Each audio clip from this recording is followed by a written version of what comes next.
Vijay sir கிட்ட சொன்ன கதை ம். அதை சூர்யா சாரை வச்சு எடுக்கிறாரு அப்படின்ற ஆமா. மாதிரி சொல்றாங்க. ஆமா. ஸோ அப்படி பார்த்தா விஜய் சாருக்கு எழுதின ஒரு கதைனா அப்ப இன்னும் ஆமா. ஸோ எப்படி எழுதியிருப்பாரு? இப்படி ஒரு பேச்சும் இருக்கு. சொல்லப்போனா 2 கதையுமே அப்படிதான் சொல்றாங்க. ரெட்ரோவா இருக்கட்டும், ஆர்ஜே பாலாஜியோட படமா இருக்கட்டும், 2மே விஜய்க்கு சொன்ன கதை. அது அங்க இருந்து திருப்பி இந்த பக்கம் வந்திருக்குன்னு தான் சொல்றாங்க.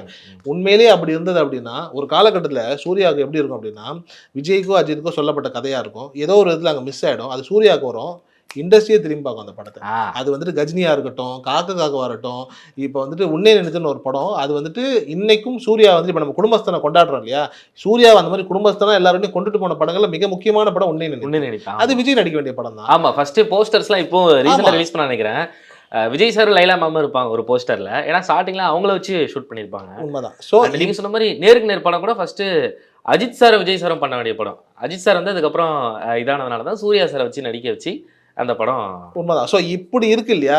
இது சூர்யாவுடைய டிசைனாவே நம்ம பார்க்கும்போது, இந்த மாரி யாராவது ஒரு ஸ்டாருக்கு போயிட்டு வர்ற படம் சூர்யாவுக்கு லக்கியாவே ஒர்க் அவுட் ஆகும். ஓகே. பயங்கரமா அது வந்துட்டு ஒர்க் அவுட் ஆகும். அது வந்துட்டு அவருக்கு பீக்ல கொண்டு போகும். சொல்லப்போனா சூர்யாவுக்குன்னு எழுதுற கதையை தாண்டி, வெளியிலேருந்து ஒரு கதை ஒண்ணு வரும்ல, அது சூர்யா எப்பவுமே டாப் கொண்டு போகும். ஏன்னா சிங்கமே வந்துட்டு ஃபர்ஸ்ட் விஜய்க்கு சொல்லப்பட்டதாக தான் ஒரு செய்தி ஒண்ணு உண்டு. இப்ப விஜய்க்கு போன கதை, விஜய் வந்துட்டு ஏதோ ஒரு காரணங்களால அது பண்ணலன்னும்போது, அவர் இங்க வருதுன்னும்போது, அது சிங்கம் வந்துட்டு இன்னளவும் அவருக்கு ஒரு ஃப்ரான்ச்சைஸியா வந்துட்டு கிரியேட் ஆகுது இல்லையா? ஸோ எனக்கு தெரிஞ்சு இந்த 2 படமே விஜய்க்கு சொல்லப்பட்ட கதை தான். இந்த சென்டிமெண்ட் வைஸாவே பார்த்தோம் அப்படின்னா, 2 படமே சூர்யாவுக்கு ஒரு மிகப்பெரிய உச்சத்தை தொடுவதற்கான அத்தனை சாத்தியங்களுமே உண்டு. இந்த வருஷம் எனக்கு தெரிஞ்சு இந்த 10 வருஷம் விட்டார் இல்லங்க.